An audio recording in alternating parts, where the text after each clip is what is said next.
Problem number 8 on the college algebra placement test is an exercise in imaginary numbers. And they're actually giving us a sequence here of imaginary numbers that they're wanting us to sum. The imaginary number I is defined by I squared equals -1. So we need to remember that definition throughout this practice. I'm going to write that up here out of our way. I squared has the value of -1. And it wants to sum up the first 23 powers of I. So we need to break this considering that I squared is equal to -1. Let's look at the first 4 terms here of I, or powers of I. I to the first power is simply I. But by definition, I squared is equivalent to -1. And then on this I cubed, I want to rewrite that as plus I squared times I. And then I to the 4th, I want to write that as I squared squared. And then I'll deal with the remaining terms after I demonstrate the value of this.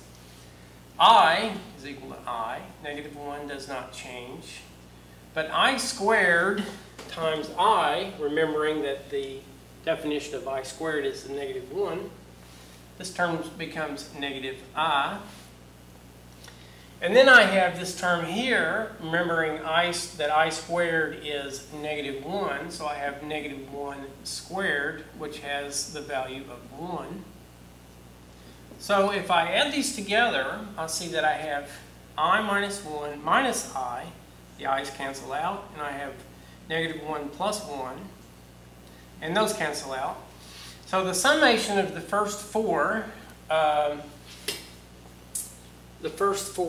in this series combines to 0. And in fact, the rules of I, when abiding by I squared equals -1, is that the second 4, in other words, I to the 5th, I to the 6th, I to the 7th, and I to the 8th, are going to combine to 0. So the only terms that we need to concern ourselves with are the I values beyond, the i's beyond I to the 20th. Because I to the 1st all the way through I to the 20th are going to sum up to equal 0. So I need to consider I to the 21st plus I to the 22nd plus I to the 23rd, because the first 20 add up to 0. I to the 21st can be rewritten as I times I to the 20th. And this could be I to the 22nd rewritten as I squared to the 11th. And this I to the 23rd could be rewritten as I times I to the 22nd. Let's carry on.